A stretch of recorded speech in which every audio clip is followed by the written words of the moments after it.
Welcome to the Blooming League of Original Podcasts.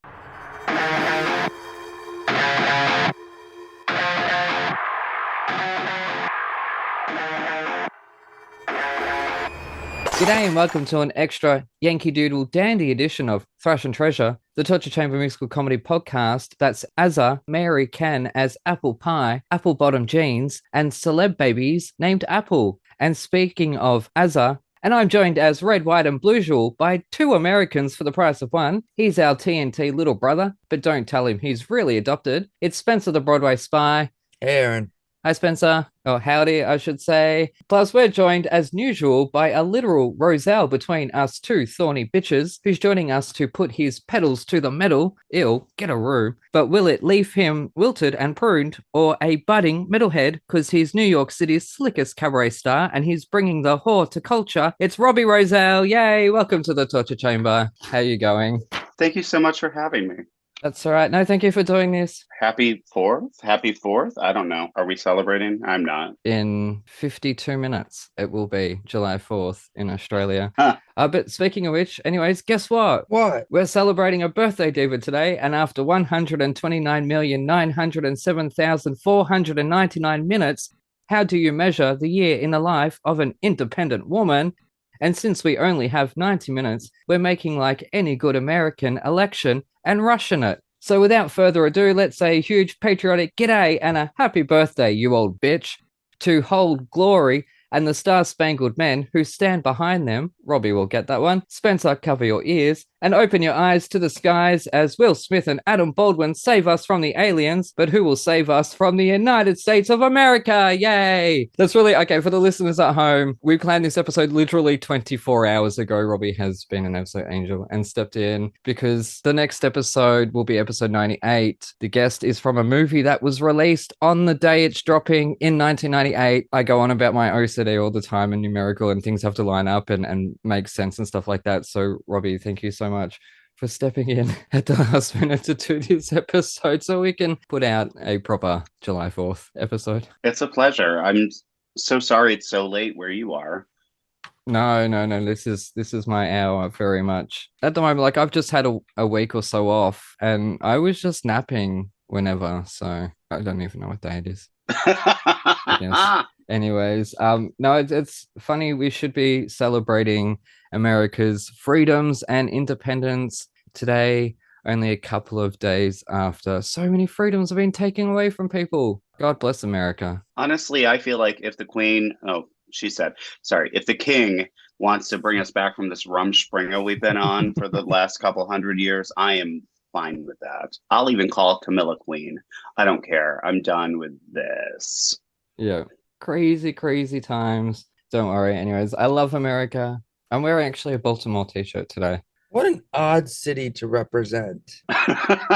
Just a big Hairspray fan over there. Yeah. Yes. I guess. John Waters. Yeah. I saw it in a Target and Sure. John Waters, I have to get this. And I've had it for like 20 years. It's got holes in it and everything. Anyways, we're going to move on. You've just had your show. How did it go? Yeah, I just premiered a new show here called Bring Me Giants at Birdland. And, for the first time doing it, I would say 80% great.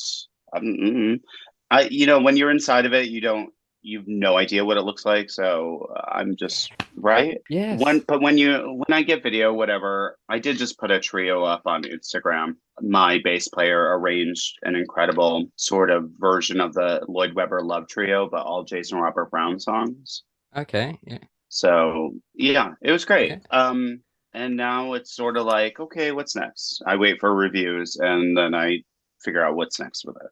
That's it. No, you might have seen me react there when you said when you're in it, you don't know how it goes. Yeah. A little context for our listeners. Recently, we posted an episode with David Newman, legendary film composer, right? Now, after every recording, as soon as the guest leaves, I turn to my co-host and say, how did that go? Because I don't freaking know. I was in it. I was driving that train. I don't Was the guest laughing? Were they having a good time? I don't know. I'm not paying attention. I'm listening and I am paying attention, but you know what I mean? Like I'm in it. That's why I rely on a co-host for that. After the David Newman one, I was like, whoa, that was so amazing. I can't believe the story he was telling. And I said to Spencer, wow, that went so well. And he goes, well, I'm glad you think that.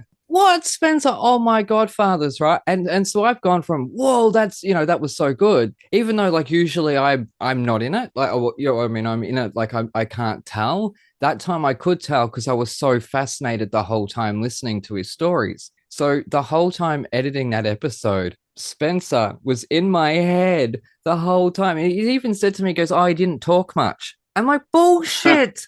Look at the audio. I had the audio there. I could hear the episode. I listened to it over. I watched the video. I knew it wasn't bad. I knew it was brilliant. But Spencer, with his, well, I'm glad you think that, put that freaking paranoia in my head that, oh God, we're putting out a mediocre episode with this legendary film composer. And so when David Zippel the other day publicly turned around and said the episode was stellar, I had to screenshot that and show Spencer, and I'm like, thank you. Finally, I can now relax. Now, granted, Aaron, I did listen to the episode and thought it was a really good episode after it came out. Thank you. You got in my head. Which is rare for me because I don't listen to podcasts, funnily enough, even though I make 2 of them. Yes. And Aaron knows this, and it frustrates him to no end. Well, I'd rather you listen to this one because you're in it, but okay, go on. Well, I don't even listen to my own. Yeah, I know. And that frustrates me too. You got to listen to what you're putting out. But anyway, sorry. But yeah, so I finally listened to it, and it was such a good episode. Wasn't it?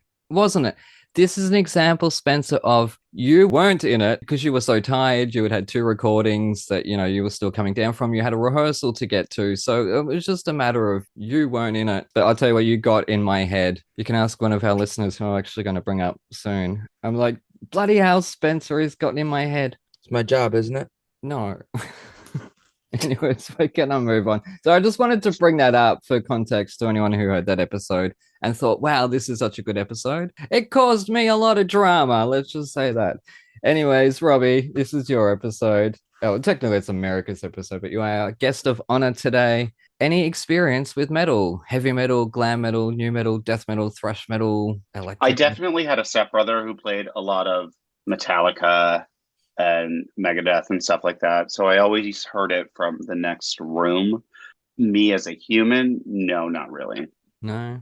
Oh, there you go. So, well, we'll get to the album choice shortly. Now, Spencer, you do know a little bit about American metal bands, yes? Absolutely, positively nothing. Oh, I thought you did. Oh, okay. Well, anyways, the listener I just mentioned before. I know nothing about metal. You knew this. Oh, do you? Okay, well, that's why you're on this show.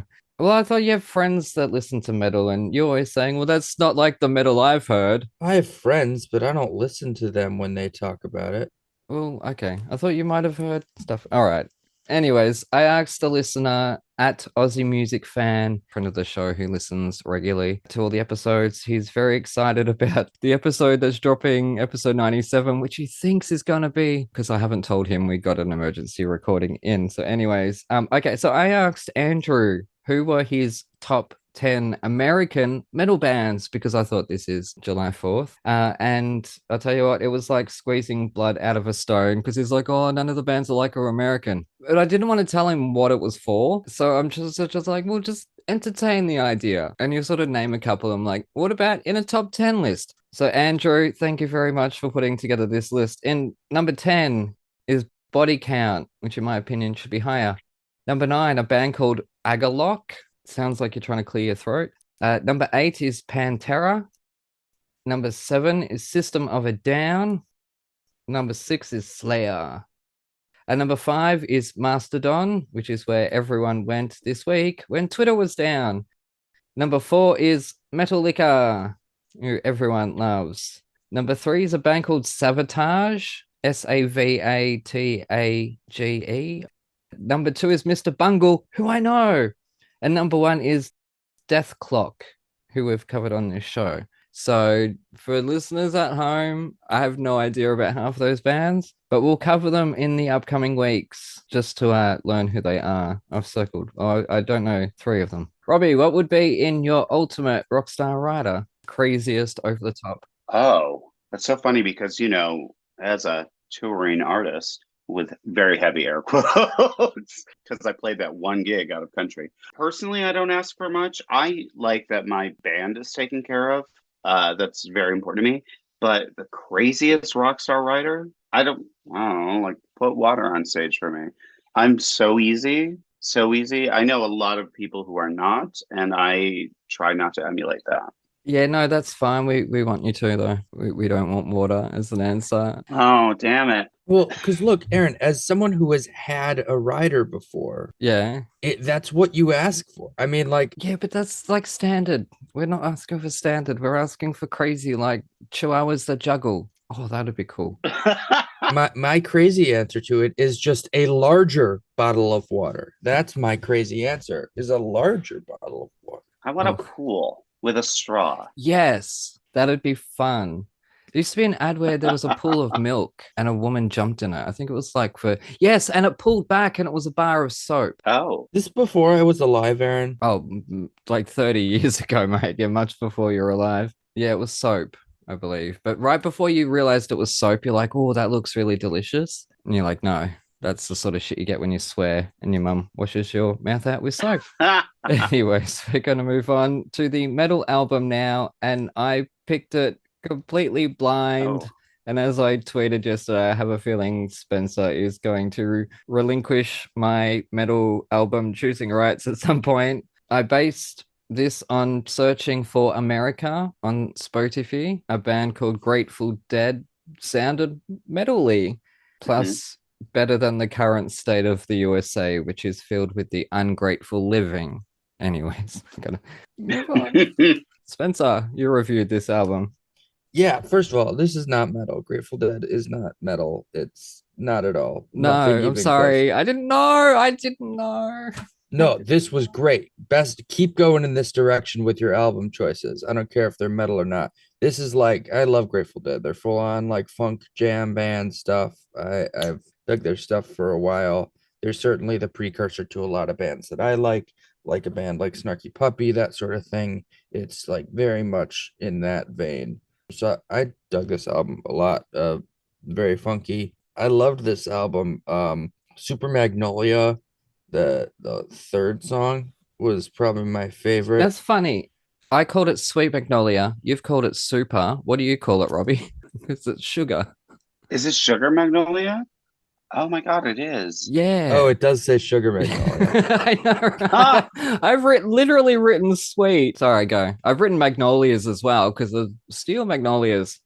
Anyways. And I liked Till the Morning Comes also. I mean, it was just like a great record. Loved this record. Yeah, it's really great to sit through and listen to. They're definitely like a folk, and this album specifically is very folk and sort of country inspired. And I was a little like, oh God, I don't know. It's going to be loud for Sunday morning. It was so great. I really enjoyed it. Sorry, it was an accident. It really was. But you did well. Well, okay. Proud of you. I'm not. Turns out you can't judge a band by their name, and I'm looking at you, The Killers. Maybe their later stuff gets heavier. I don't know, but I will check it out. No, Grateful Dead isn't really a heavy band. They're a jam okay. band. They're just all funk all day. I read it. There's a term for it. Isn't it like a jar band? It's a jam band. No, there's a term for it. Hang on.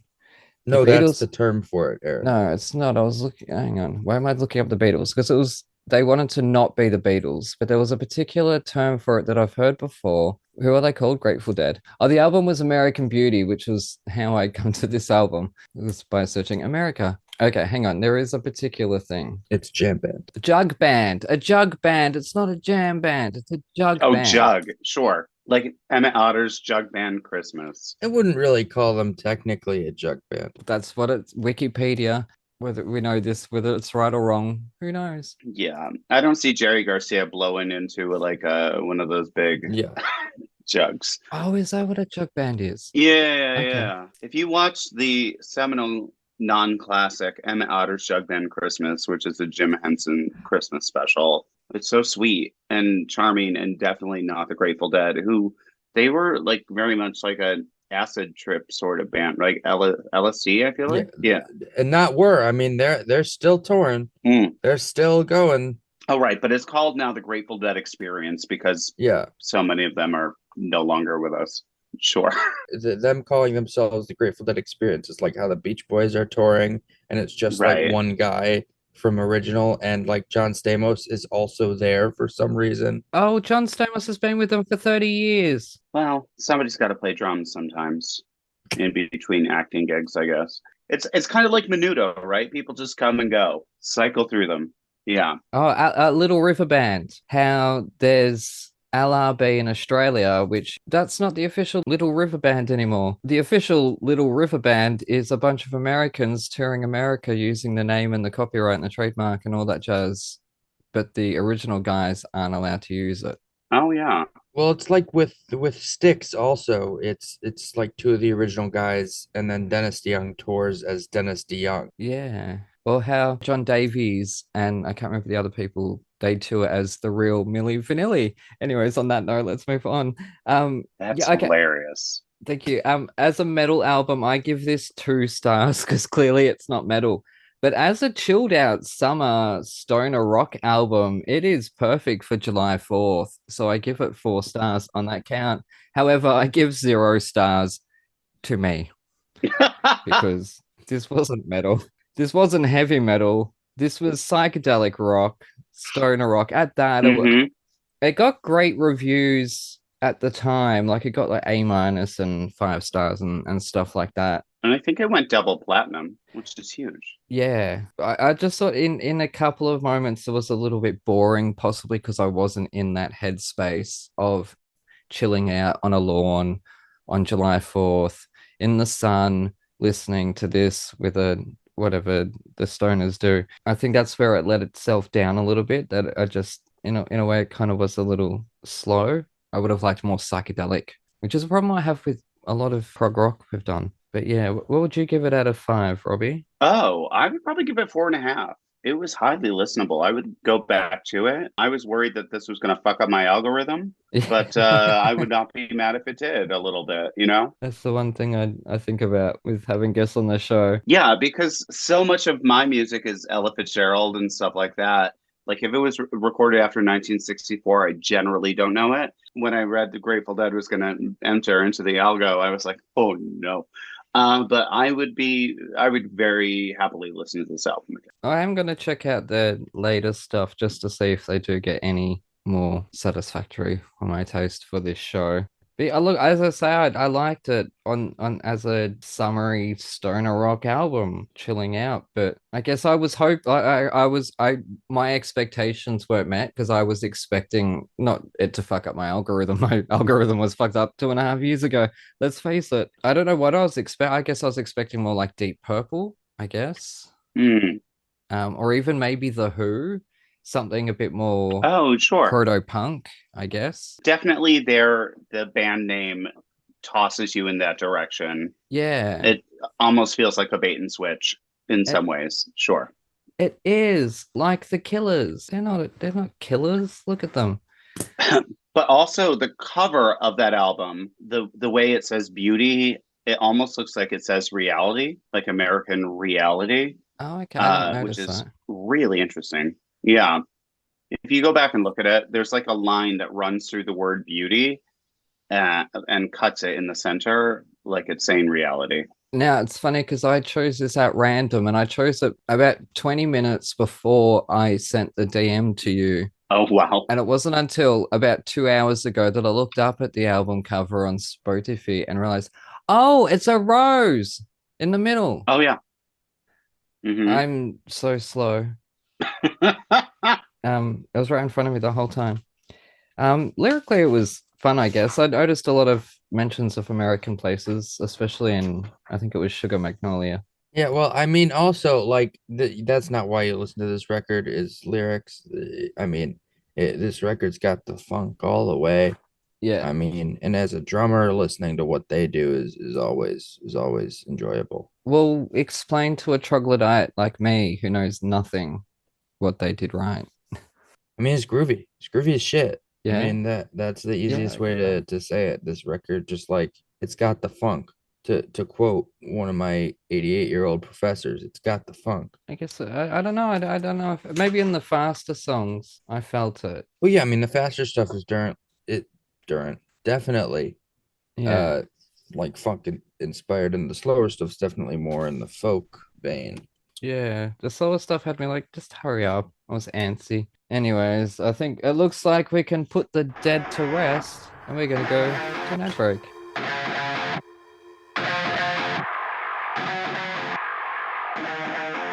G'day, listeners. Aaron here. We thought we'd better send a spy to Broadway to check out the shows for us. So here for today's review is our Broadway spy, Spencer. This week, we're taking a break from our Broadway box office breakdown to talk about a play that is in the theme, Eisenhower, This Piece of Ground, which is playing off-Broadway at the Theater at St. Clement's until July 30th. It stars Tony Award winner John Rubinstein as President Eisenhower. This play was right up my alley. I was lucky enough to be invited by the show to review it and come see it. It truly is like right up my alley. I love the West Wing. I love politics. I love American politics. I love presidential history. I've always been fascinated by it. So this show was just, perfect for me. It reminds me of what it means to have a important, and powerful legacy.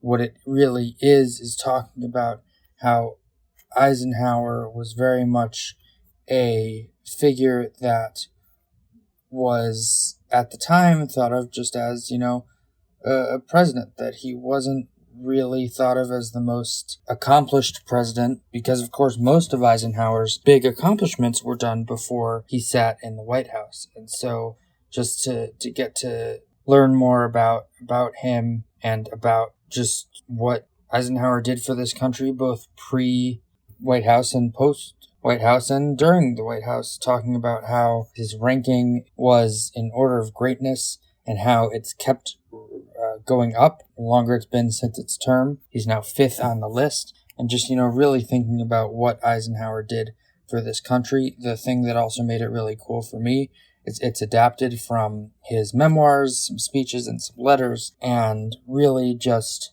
felt very authentic to me. The performance by John Rubinstein is incredible.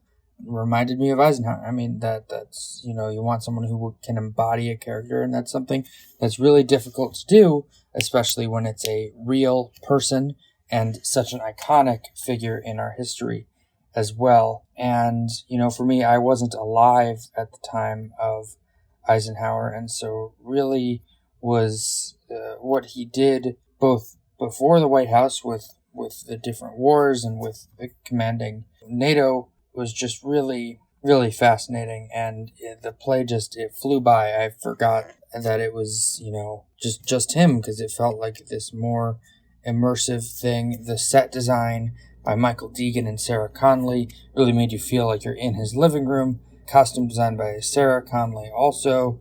Again, it's costume design when it's real people is something that I've always found very, very interesting. And it's something that I just thought was done very well here. I really, really loved this show. And I really would love everyone to go and see it. It's at the Theater at St. Clement's, which is off Broadway, playing until July 30th. It truly is an incredible play that just brings you back in time, and it's the performance of a lifetime. Go see it off Broadway. John Rubinstein and Eisenhower, This Piece of Ground, at the Theater at St. Clement's.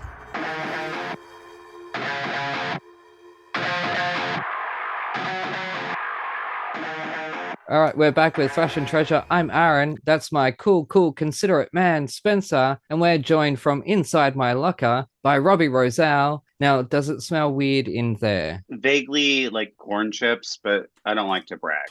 Yeah. They have just released a single of Another 100 People. What more do I need? Perhaps more chairs. Or another album. Are we going to get another album? Are we going to get a live recording? Yeah, I have a live album out, but this is the first first steps of a new studio album. Yeah. Yeah. It's this Sondheim mashup that's sort of a love letter to New York. Yeah. I wouldn't know because I've never been. And two songs I didn't know either because I've never seen Oh, or know the shows that they're from. you don't know Company? Vaguely. Another into people sort of over the train. Oh, I'm excited to eventually do that with you, Aaron. Well, it'll have to be on my birthday, won't it? Or one of our birthdays. oh yeah. Yeah, it's gonna have to be on your 35th. Fuck you. I'm gonna be 39 soon. Anyways. Oh, are you? Yeah. I turned 47 this year. 47. Wow. That's too many presidents to have lived through. Yeah. I turned 22 this year. Fuck you, Spencer. I'm leaving the chat. That makes Aaron hate me. See, wouldn't want to be, actually I do, because I remember being 21. We're going to segue into the USA now. You are much beloved on the New York City cabaret scene, but let's travel by map. Which other states have you performed in? Oh, New York, Yes. Florida, Texas, Massachusetts. Are there any others in America? No, I think that's it. Okay, 4. We're going to start off a competition with all our guests now and see who covers the map the most. Because I am competitive. It will definitely not be me. That's a good start. 4's a good start. Do you know how many states I've performed in? 1, Hawaii, at karaoke. When I was really, really drunk, I did like Eminem and who else did I do? Cypress Hill, I think. And then I decided to do Journey, Don't Stop Believing, when I was blind drunk for some reason. It's a terrible choice. Cleared out the bar. Let's just say that. We're going to move on very, very quickly from that one because we're going to travel back to 1976. Good on me. 1776 now for the acclaimed musical comedy. So I'll declare my review now. Knowing as much as we all do about America, I spotified into 1776 without needing a synopsis or pro shot and was greeted by a cheery overture that led into a bunch of men, as was to be expected, with a grand old score that suits the setting, even if it drowns out the comedy with its fullness. Piddle, twiddle, and resolve is what I call a decent Friday night, and with less orchestra and singers, I could follow what's happening. Well, okay, no, I couldn't, but I'm sure it's funny, hence the deliberate dorkiness. But realizing I'm just like modern day USA, completely lost, I seeked out a pro shot of a random production. And by pro shot, of course I mean they hired a local wedding videographer. Don't you just love the crackling white atmosphere noise of a dead silent audience? Anyways, the leads of Old Virginia plays, and I sing along, given I know this song, but don't know how. And whilst I love the shout out to Mad TV's Bobby Lee, my familiarity stops there with the music. The basic plot I know, but here I fear I'm a little bit too bored by so much acting and few songs. The humor is clearly steeped in politics, American politics, that it's hard to follow given how overexposed I am in real life, and I don't even live there.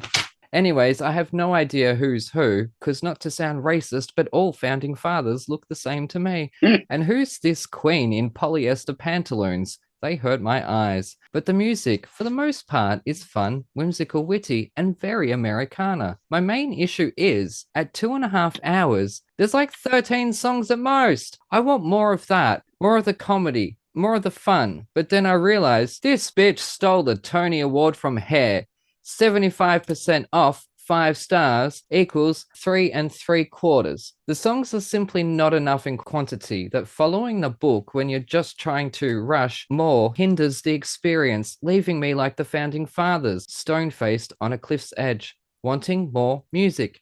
The ballads were okay, I guess, but the musical comedy numbers were what kept my attention the most. So I guess I can see how it's so popular, but there was just not enough songs. Yeah, I mean, if any of our listeners listen to our other show on the Bloop Network and the EGOT Goes Too that I host, they know that I love a good book musical. I think a book is a lot harder to write than a good score. Anyone can write a good score. Yeah. It's much more difficult to write a good book. Do you think? And so this show had too much book, Yes. and not enough songs. But also, I will state my only experience with this show is the recent revival that was Gender Swap. Oof. And then after listening to this album, I had different opinions about both the album and the show and the production I saw. And so I think that it'll be interesting Robbie, did you see that production? Unfortunately, I did. I've actually seen both roundabout productions of 1776. There was one in, I think it was like 97, with Brent Spiner from one of the Star Treks, which was wonderful. I saw the Encores concert, and then I saw this production of it, and it just felt like a show in search of a concept. And so it didn't work for me because of that, unfortunately. I think they were trying for something, but they didn't fully execute it. And so it felt like they sort of were making blueberry muffins, forgot to add blueberries to it, and just tossed them on the top. And so there they were, and nobody knew why.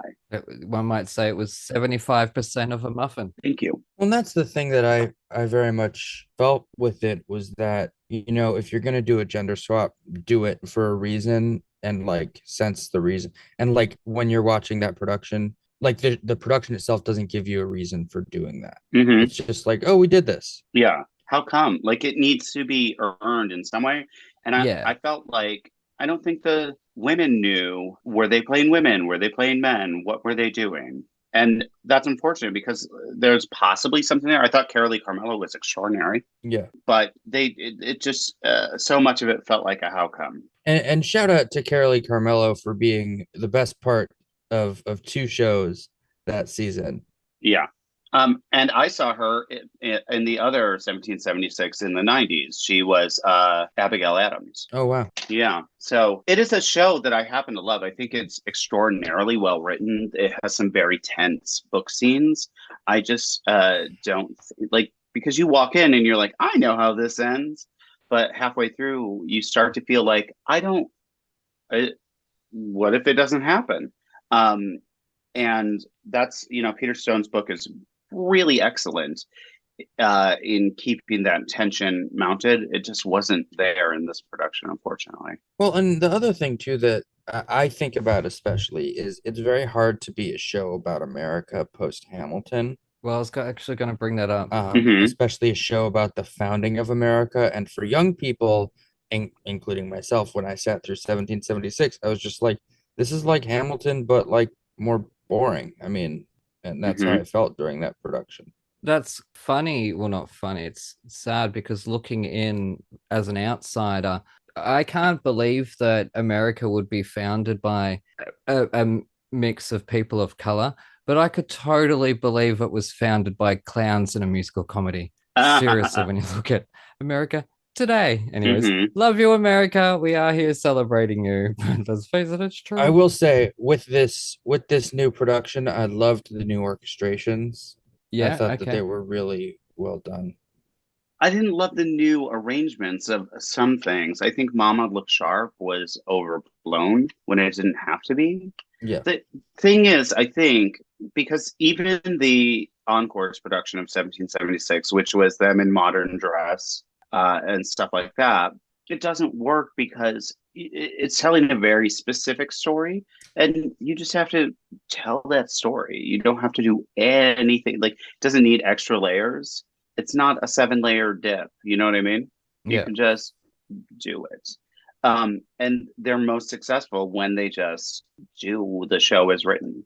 And I really did not care for this version. Well, the version that I watched, I have no idea where it was from.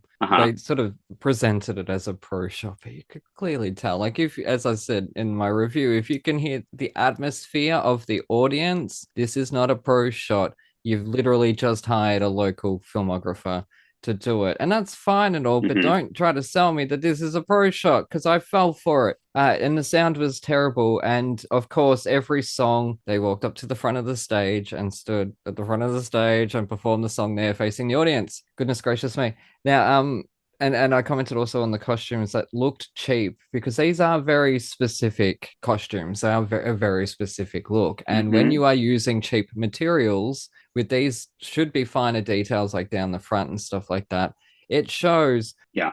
So I think put in the effort there in your costumes, please, people. Which I think Hamilton does really well in modernizing it, because it keeps it that classic look. So unlike 6, where it sort of takes it into the future, it doesn't bring it into a modern contemporary present. It takes us sort of past that into a sort of a "We Will Rock You" almost type of future. Well, and I was reminded by that because I was at Six had an album release party the other night, and I was there. It was on a rooftop near Times Square. It was lots of fun, but it was my first time listening to their album or listening to any of their score in quite a while.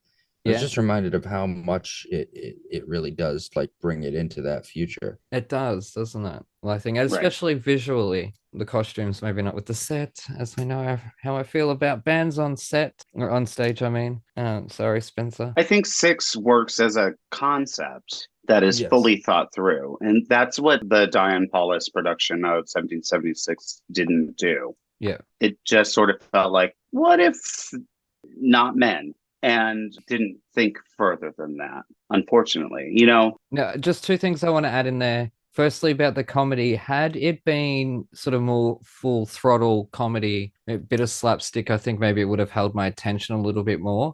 Like The Producers, I don't think is the greatest musical, but it is hilarious because there's so much comedy and there's so many different types of comedy. Whereas here it was very much the same type of comedy, political humor, maybe a bit of silliness. But I think had it been a little bit more physical, maybe it would be, in my opinion, a bit funnier. Now, in terms of this recent production, had they just opened it up and cast the best people for the role, regardless of if they were male, female, non-binary, trans, or whatnot, instead of making a deal about it, do you think people would have gone in not expecting something revolutionary or not expecting this to change the game of this musical? Perhaps. I don't think you can do what they did and not talk about it, because the show, like, a lot of it hinges on slave owners' rights, right? I don't think slave owners should have rights. I think that is trash and garbage. But that's very much like a debate that happens within 1776.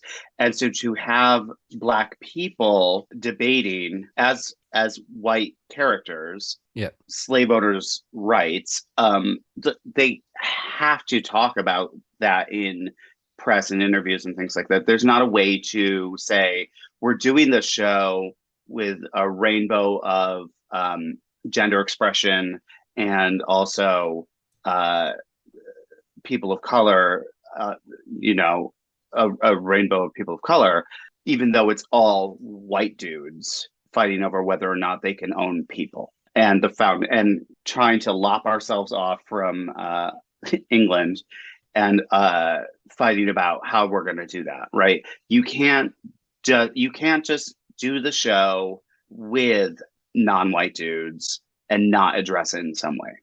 Because it's not, there's colorblind casting, which I think this is what it was, and there's also color conscious casting, which I think this production of 1776 definitely was not. So that's one of the reasons it didn't work, in my opinion. They also did that thing with the shoes at the beginning that was kind of weird. I have to say, I thought, this is gonna be kind of cool. What they did was they came out in streetwear and sneakers, whatever, took off their sneakers, and the stage had their sort of buckle shoes across the lip of the stage. So they changed shoes in front of us, and put on their like long jackets, whatever, and then took their shoes and tossed them to the back as if saying, we are stepping into the shoes of these people and assuming these roles. And I thought, we're in for something. And the rest of the evening, unfortunately, didn't fulfill that promise. Yeah, for me. I hadn't seen it. I highly doubt it's going to tour in Australia. Barely toured in America. Correct. Yeah, true. I did notice on Wikipedia it said it's touring America despite negative reviews. Like, well, who wrote that? Yeah. Anyways, it looks like it's Nix on 1776, so we're biding our time till an ad break. That was terrible, Aaron. Fuck you. G'day, listeners. Aaron here. While you're topping up your coffees, did you know that you can support our show and go on a fantastically scary adventure at the same time? Go to www.thetonistonTales.com /bookstore to grab your copy of the Toniston Tales, a darkly funny Aussie trilogy about a young boy who rescues injured animals in his spare time and the roller coaster ride he's taken on by a literal fish out of water. Written by me, the village idiot of Thrash and Treasure, you'll come to love Toniston Turnbull and the dozens of wacky characters that he meets along the way. And here is a sneak peek. But it doesn't matter anymore. The front door of the cottage slams open with a harder, louder cracking thud than it ever had before. A dozen or so stomping footsteps enter. The cottage shakes uncontrollably as if it is as terrified as our friend the bully is. Toniston panics. He's trapped in a corner with a slew of sharks on his trail. He makes a sudden rash decision. Ripping aside the thick animal hide curtain, Toniston leaps through the small oval-shaped window head first, landing on a crate filled with hay sitting outside it. Mustering every ounce of manliness he has not to react verbally as he lands with a crunch on the sharp, pin-like hay. It pierces his skin in several places, but thankfully, in his panicked state, the bully becomes numb to the pain. Counting his blessings but not his chickens, Toniston struggles out of the crate by throwing his legs over and levering himself up, causing the coral underneath his feet to snap. He loses balance and tumbles. To describe the pain of tumbling face first down a steep hill of hard, sharp, deadly-shaped coral would require far too many swear words than this author would be allowed to publish, so let's just say it hurt. A lot. With one last somersault, Toniston's legs fly first over the cliff's edge. Crunch. His left hand grabs hold of the outmost jagged knob of coral. The stocky body of the 10-year-old child sways rapidly back and forth like some sort of death-defying pendulum. He gasps for air, or from shock, not even Toniston can tell. All he knows is above him a deadly coral cliff and deadlier sharks. Below him, larger, sharper coral under a sea of giant, sharp spikes of natural metal. His head throbbing and vision too blurred with bright red splotches to be able to see clearly for too long. His face is dripping with blood. It runs down his shirt front, tickling him in the process. But all he can do is swing there. It's moments like these that a boy really needs his mum. Unfortunately, while Toniston's life hangs in the balance, on Earth his life was, dishonestly, being celebrated by all at Gumbaya Primary School after news of the bully's disappearance had spread like wildfire through the tiny town, then onto the music industry before eventually reaching the wider world. Rock music fans, specifically those of Muzzletop, had flocked to the outskirts of Melbourne, leaving wreaths, band posters, and hand-drawn tributes to honour the missing son of their favourite singer. Although none of them knew the boy, many had seen him standing on the side of the stage of the band's concerts alongside Tina. Also, at the time of his disappearance, hundreds of the world's entertainment media lined the streets outside the school and, sadly, outside Tina's house. Wanting any word they could get their greasy hands on, the gossip came in thick and fast as snide, bored neighbours took it upon themselves to speculate and make up stories for their 5 minutes of fame. Inside the house, the phone ringing 10, 15 times a day from nosy TV stations, hounding the poor, terrified mother, there was no escape. And whilst Tina was never polite in her declination, still they persisted. "Call me again and I'll punch you in the nose," she promised. The school's principal, Mr. Patterson, had himself realised how cold and nasty it would look if Toniston Turnbull's former victims didn't at least pretend to mourn his disappearance. And thus, with an added paranoia of becoming a suspect, Mr. Patterson set out to overcompensate with memorials and dedications to the boy who touched all our lives with his love of animals. Mr. Patterson felt satisfied his school's image was intact. The largest memorial from the school came in the form of a service in the gymnasium. With every student, teacher, news reporter, and local police in attendance, Mr. Patterson sought to show the world just how much Toniston had meant to the school. The service would have made the bully puke. From the awful school choir butchering his least favourite songs, to the obnoxious releasing of the white doves, Mr. Patterson may have been satisfied his memorial service paid tribute, but Toniston is far too cynical for that. And yet, whilst hundreds of people sat on the cold plastic seats in the Gumbaya Primary School auditorium, not one person in attendance truly knew Toniston when he was around.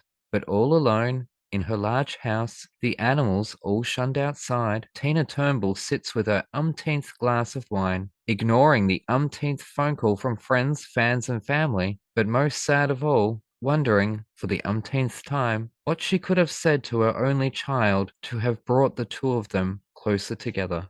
A now broken photo of Trent Turnbull and an infant Toniston, only hours after his birth, sits at her feet under the table. Tina simply doesn't care about the million tiny shards of glass cutting up her feet. She just wants her son back. And as if joined at the soul, while dangling from the lavender-coloured dead coral cliff face, somewhere in his head voice, Tina's cries are heard by the boy. His face scrunches up, but then it relaxes.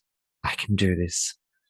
Grab your copy of The Toniston Tales from thetonistonTales.com/bookstore today. Hooroo! Anyways, we're back with Thrash and Treasure. I'm Aaron, that's Spencer the Brat after that one, and we're joined by cabaret sensation Robbie Rozelle. Now I'm going to let Spencer take over here because for listeners at home, he will be hosting episode 101 coming up, and with Matt or Jonathan, we don't know yet. We're still organizing the episode. So, and I'm not in it at all. I will be listening on mute and obviously probably shouting at the TV as we go along. So I'm going to let Spencer take over. Well, so first I'm going to start and ignore the questions that Aaron gave me and actually ask you a different question. Sure. So you know, I'm a jazz major. I've been to Birdland a couple of times. What is the difference for you between a place like Birdland and a place like 54 Below? Is it a vibe change, or is it just a menu? Just 6 blocks. Like really, that's about the menu in 6 blocks. Like it's honestly, you sort of just get offers and you say yes or no. Birdland once a week has like Broadway singers, which is where I fall, and so that is how I jumped in. Now listen, am I doing like Ella sings Rodgers and Hart? No, I am not. No. And do I even wink at knowing that I'm in a jazz club? Not really. I'm just walking on stage, telling my dumb jokes and singing my silly songs and, living it up with people like Liz Calloway and stuff. But it's a great venue and I enjoy working there immensely when I'm offered to work there. Spencer and I were talking, so we want to do a Thrash and Treasure cabaret night. And so when we were talking about it in places, I sort of looked up the Green Room 42 menu. Mm-hmm. And I complained to Spencer, I'm like, God, can't they just have bloody steak and fucking French fries for crying out loud? Like, it'll just be something really simple. Now, looking at the Birdland menu, straight away, I see the Birdland burger with lettuce, tomato, red onion, and French fries. Yep. Birdland's menu is great. Yeah. There we go. I'm in. Yeah. I got me burger and fries. I'm happy. It depends on where you are at Birdland because they have 2 theaters. Yeah. This is the jazz club. Yeah. Yeah. Upstairs, they have one menu that's like Louisiana inspired. And then downstairs, they have like an Italian menu. Does that mean fried chicken? Yeah. Oh, yeah. Oh yes. Yeah. Okay. I'm there. That's where we're gonna aim. Just based on the menu. I was talking to Tonya Pinkins before because she's on a cruise at the moment. I'm like, if you need any tips, just ask. And she's like, sure. This is my first one. The cheeseburgers. Oh my god, the cheeseburgers on a cruise ship. Goodness gracious me! Every day I'd have 2. One at lunch, one with dinner. Every single day. I mean, my parents literally like 10 seconds before we started recording this episode stepped onto a cruise ship. What? You lucky buggers. I shouldn't call your parents that, should I? Lucky people. Anyway, sorry, Spencer, it's your interview. I interrupted with food again. Well, so I'm gonna also ignore another Aaron question because you're in New York, as am I. What show are you sending people to from this past Broadway season? Oh, what's been your favorite? I'm sending them to, I always ask people like what their favorite shows are because then I can get a sense of what they enjoy. The shows that I'm sending people to are as follows: Shut, Kimberly Akimbo, and Juliet, and Titanic. Okay, didn't expect that last one. It is so funny. That's pretty much what I'm sending people to besides Titanic because I haven't seen it yet. Go see it. It is as funny as Shucked. I have a few issues with these parody musicals. So often you get really, really talented people working on them, Mhm. and I just want to shake them and like, just fucking work with me, and we will create something original. You know what I mean? Like, Sure. I just, instead of these cheap parodies, collaborate with me. I can write. I wrote a script for Cinderella, and Spencer said that was actually good. I think it surprised him that it was actually funny. You said it meaner than I did. Well, I interpreted just like well, I'm glad you think that. It was in text. I interpreted it in my way, yes, but I took it as a negative. Yes, go. Sorry. I feel like, creatives, specifically actors, they can only go whatever producers are producing, right? Yeah. And Titanic is wildly funny, and I've seen a lot of parody shows, and some of them are fine, some are not.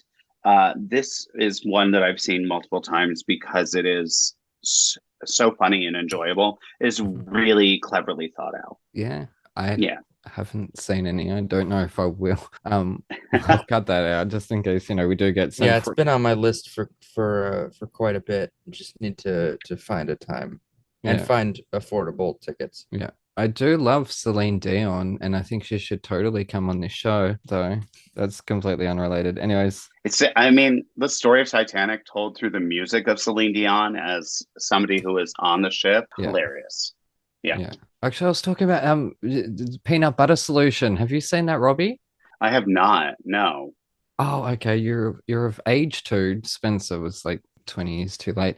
Okay, it's about a kid who sees something really scary and all his hair falls out, and he finds a peanut butter solution that he makes up and sticks it to his head, and it makes his hair grow. And then there's this evil. Oh, yes. Wait, I have seen this. And the evil painter, he cuts his hair and he creates pictures with it. Yes. Celine Dion does the songs in it. So like an underrated gem. That's funny. That people have forgotten. What are the songs in it? Oh, I can't remember. I mean, they're pretty terrible, but they're very, very 80s. I think it was like released 85. It was like 85. Yeah. Year I was born, I think. Wow. Yeah, but I love that. I got it on VHS. I don't even think it's ever been released on DVD. That's how rare. It's a French-Canadian movie. That's hilarious. Yes. Anyways, sorry, Spencer. I was just going to fuck with you and ask what a VHS was, but I decided not to. Because I actually know what a VHS was. I do? Oh, very good. My grandparents in their old house had a TV that had a VHS player, and I used to watch like Disney movies on the VHS. Oh, fun! Oh, and when they came in the big clamshells. Yes, and they were the bubble ones too. They were like the real light plastic ones that were always a bitch to. When they would get stuck, they were a bitch to open up. I distinctly remember Aladdin 2. Return of Jafar, Return of Jafar, with Liz Calloway as the voice of Jasmine. Yes, who performed in your show. Yeah. Oh, I've been singing Meadowlark for a couple of years, and so it's just become a bit between us that I stole her song. And so we just sort of went on a greatest hits tour of her stuff that I'm stealing. I love that. Well, funny, last episode I mentioned Meadowlark.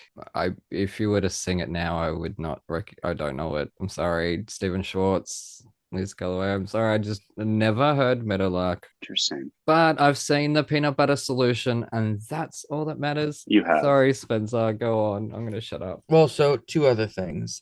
First of all, have you seen anything that's already come out this season that you've really loved or really hated? Let me look at this season so far. It's really just Grey House, Once Upon One More Time. Just for Us, and Here Lies Love is all we have that's been out. So I have seen the first two. I saw Grey House, and I saw Once Upon a One More Time. Grey House was interesting. It's weird that they're selling it as a horror because it's more like a thriller of like a supernaturally thriller of sorts, but it's not what they're selling. Yeah, I mean, I felt the same way. I just saw it Friday and was very just like perplexed by them branding it. Right.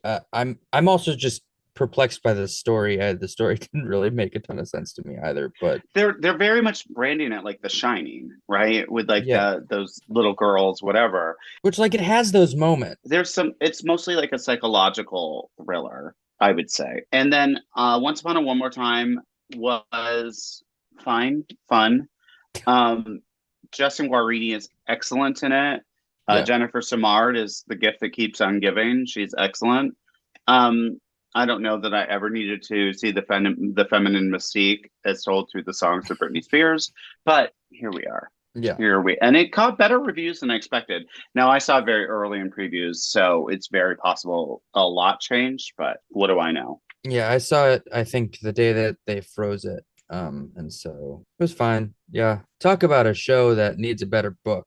Hi, Mhm. Broadway. My name's Aaron. My email is fucking hell. Sorry. It's a writer's strike. I'm not allowed to do that, am I? Sorry. That is true. Sorry. I'll take that back. I feel like you can for theater. I don't think you can for TV or film. Yeah, that's true. WGA is not Well, it's theater. more just to fix up things. So you're okay. I'd be happy to ghostwrite just to doctor scripts. You need it, people. Send it my way. I'll add. Yeah, you can be the Casey Nicola of books. There you go. Yeah. Person they send in to fix shows. Yeah. The doctor. But script doctoring, like a lot of screenwriters get jobs doctoring scripts that they don't get credited for. Joss Whedon did that for many years, even though he's So Robbie, I'm going to go into a question that has no relation to what we were just talking about. Great. What scares you most creatively? I think putting something out there for others to judge is terrifying. Yeah. Because which is something I just did. I actually, just before I hopped on this, read the first review of the show I just did, which was sort of in an incubator stage. And it's like your baby, right? But please like my baby. And not knowing how it will be received is interesting to me. But terrifying. It is. Yeah. It's like standing there naked. You put all this time and effort into something, and you then just stand there in front of a crowd, and they're either gonna boo you and throw shit at you, or they're gonna applaud. You just don't know. I just saw the new Indiana Jones film last night. Yeah. Oh, I haven't seen it yet. It's one of the better, old person comes back to do their iconic role once. But it's also, I think, the best use of de-aging that I've seen.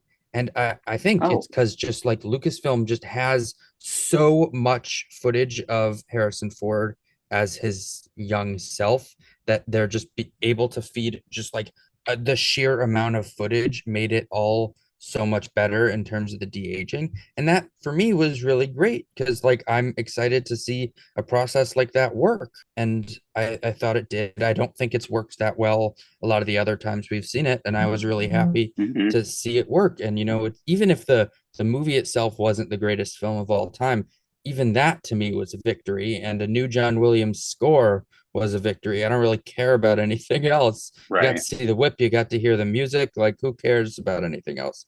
That's enough to make me happy.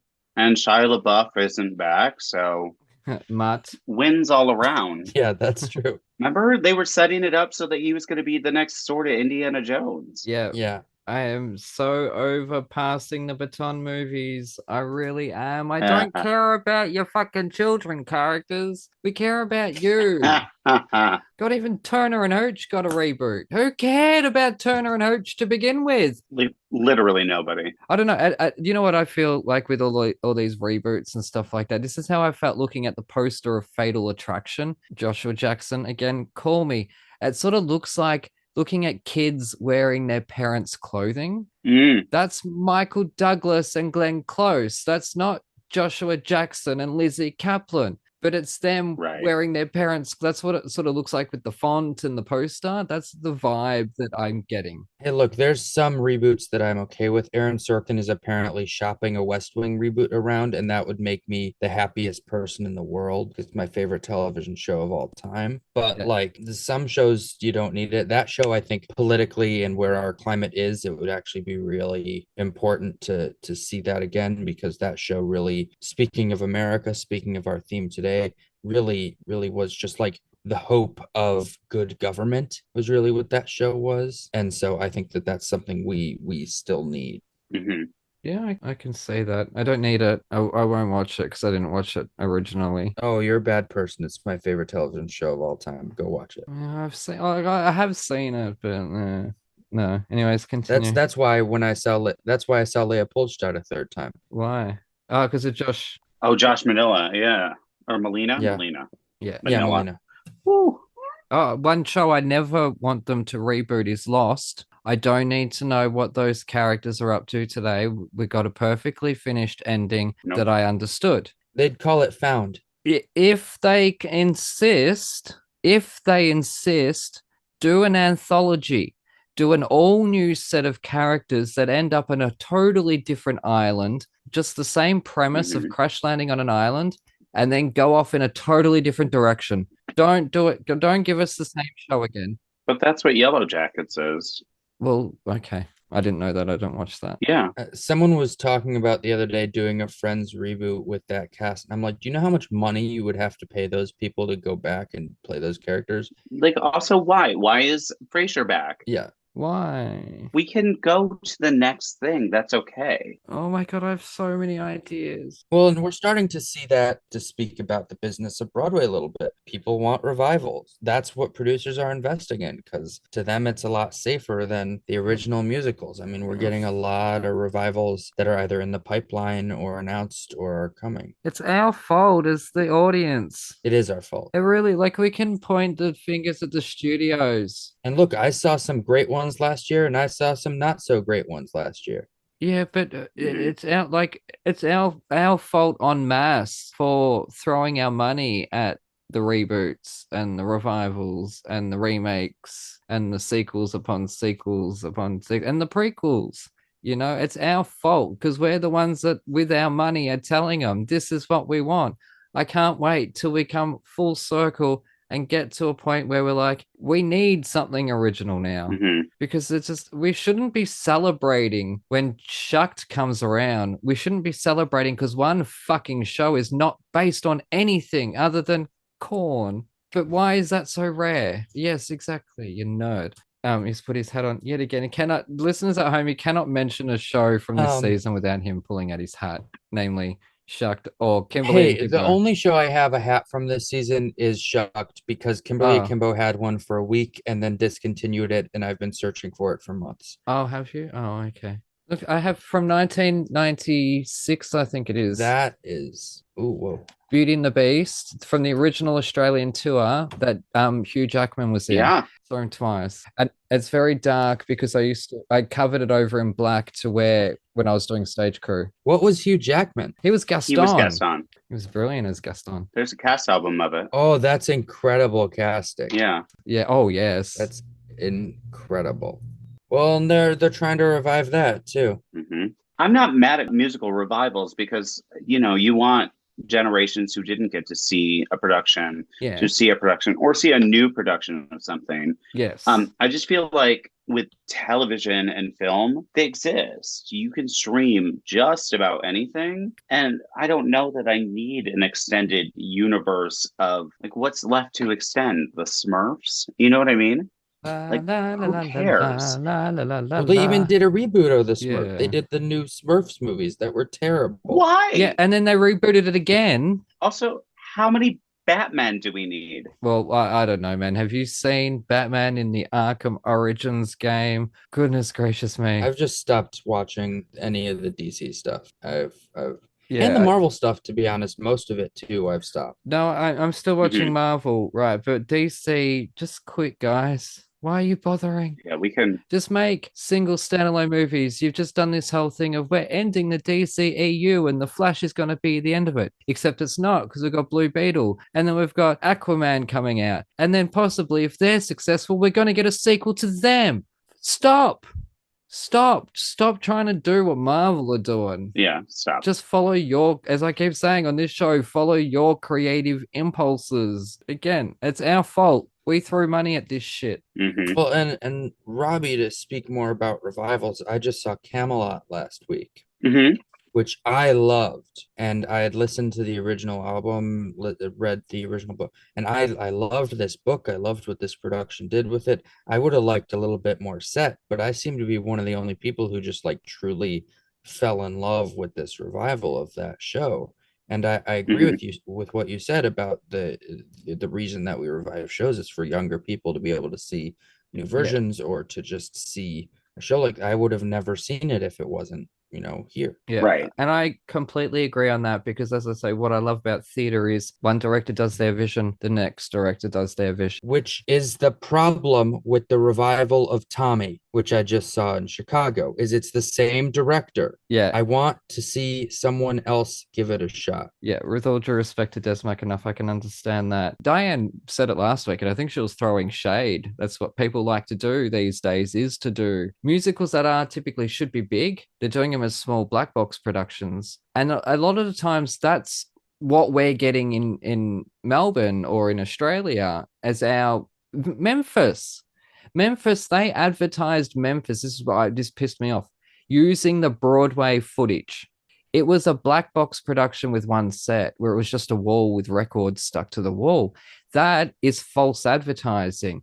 If I had bought tickets to that expecting the images that you were advertising to me in your advertisement, and I went there and there was one fucking set. Yeah, that's weird. And speaking of you're at Broadway Records, aren't you? Yes. Yeah, I'm the A&R director and the graphic designer of Broadway Records. Yeah, because I think that's how I originally discovered you, was like through Twitter, was just like, oh, he works at Broadway Records, I'm going to follow him.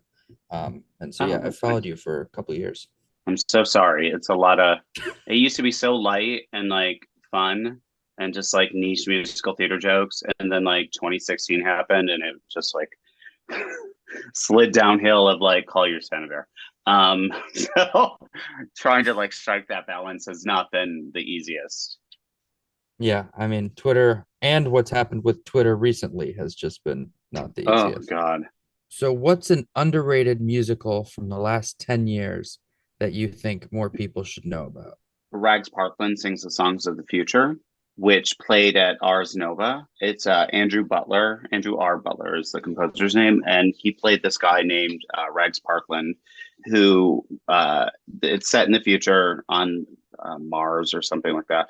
And he is performing an album that he has found, like a folk album from the past. And the name of the band is The Songs of the Future. It is fascinating and like a really great score. I do wish more people knew about it. It's a really great answer. What was it called? Rags Parkland Sings the Songs of the Future. And then what is a show that you'd most like to see revived? My favorite show of all time is She Loves Me, and it thankfully has been getting more revivals. So I don't have to say that anymore. The Most Happy Fella, the Frank Lesser show. Fun. It's The Most Happy Fella is so stunning, and I think it's Frank Lesser's masterpiece in terms of writing. I just don't think it has gotten its due. It almost feels like it's mostly forgotten while Guys and Dolls and How to Succeed in Business just keep getting revived. Most Happy Fella is stunning writing. I don't know it. I have two answers to this question, and both will probably get me hated by people. Oh, it's too late for that, Spencer. Don't worry. Seussical. Let's Get You Canceled. Oh, I saw it 6 times on Broadway. I love that show. I would love to see like a full camp revival of this show. I think enough people in the world know it now where like it can do that. They can spend the money. And I'd really love to see a full out Joseph revival. I know that we're supposed to be getting one soon. Did you see that concert of it that was at Lincoln Center? I did not. I had not lived in New York yet, but I had seen some clips of it and it looked very... Oh my God, it was good. It was so different. It was a very queer version of the show, but reframed it so beautifully. And wow, Jessica Vosk, Eden Espinosa, and Alex Newell. Yeah. Those are just two shows that, like, as a kid, I saw a lot regionally and just like love those shows and would love to see a full out revival. Also, Crazy for You. Oh, I'm tempted to fly over to London to see the revival that's happening there. It's supposed to be quite good. Aaron, you didn't answer the question. What show would you like to see revived? Oh, okay. Well, I want to see Dreamgirls done in fucking Australia. Full stop. That's it. That's what I want. Well, and here it'll be interesting to see what we get now, because now the Longacre is open. The American Airlines is open for a little bit before Roundabout's fall season. So it'll be interesting to see if we get any limited runs or short runs of plays or musicals. I'd love to see another musical in the Longacre. It's too big a house for a play. What's going in the Palace when that opens? Do they know? I've heard either Beauty and the Beast or Greatest Showman. Yeah, I've heard both of those things. Now, I've heard them on TikTok, so who's to say? I've heard it's Disney something. Aida. Bring Aida back. There's an Aida in the Netherlands that is supposed to transfer eventually. Oh, really? Mm. There's a Wicked in Brazil that's just opened up, and whilst it does use screens, That looks so good. It looks really cool. doesn't that look amazing? That's what I want to see. Instead of having Wicked tour for the third time exactly the same as it is about to, I want to see a brand new production.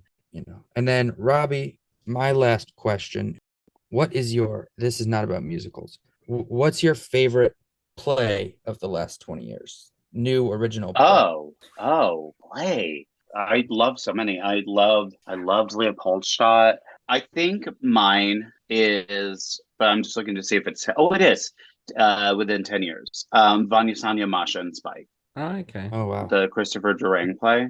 It is so funny. Yeah, I loved it. Mine was Prayer for the French Republic, which I saw off Broadway last year, which I'm so excited to see transfer. Oh, I wish I had seen it. It is what Leopoldstadt wishes it was. Oh.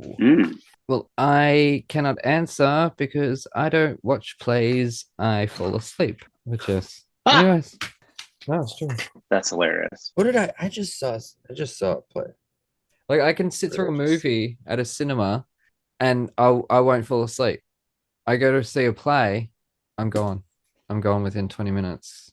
Oh, That's what I'm saying. I'm seeing Hamlet this week. That's what I'm seeing. Oh, really? So I saw one Shakespeare, which was a musical version of A Midsummer Night's Dream. When I say musical, it was a jukebox. They shoehorned all these pop songs in and made a 3-hour show, 5.5 fucking hours. Thank you very much. It was a high school. I will never get that 5.5 hours back. So I haven't seen a Shakespeare play since. No. They're traumatized.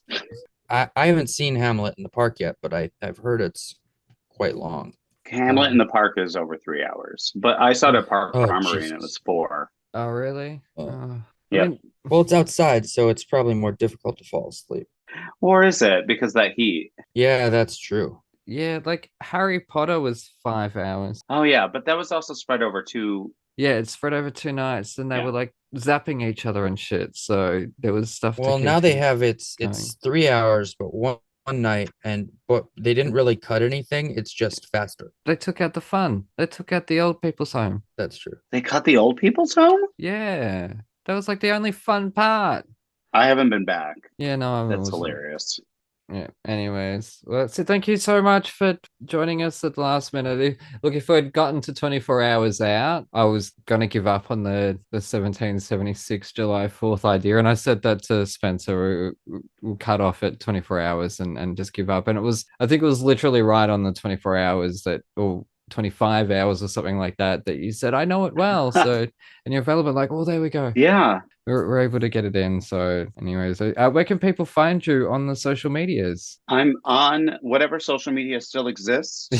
I'm at Diva Robbie on all platforms because branding. Let's go branding. Yes. It was my AOL screen name when I was 16. You know what I mean? And Oh, it wow. stuck. And that's stupid. No, it's Yeah, not. you can find me there, and you can stream my music on Spotify. Awesome. It's a good time. Yes, we'll put a link in the description below. And like I was, there's not a physical CD release, is there? Yeah, Songs from Inside My Locker. There sure is. Yep. Oh, okay, yes. So as I say to people, you buy the CD, Mhm. sure, listen to it once, but then you put it aside and then you stream it over and over again. You don't listen to I your agree. CD over and over again. What does an artist get from that? Nothing. You stream it over and over again. Doesn't matter if you've bought it. Help artists. Please. Thank you. And also to Spencer's parents, I'm sorry I called you buggers. I was meaning it in a good way. I am so jealous, and I hope you have an amazing time on your trip. And please have one of the cruise ship cheeseburgers for me. Alrighty, a huge thank you so much to Robbie. I know I am always so thankful to all my guests.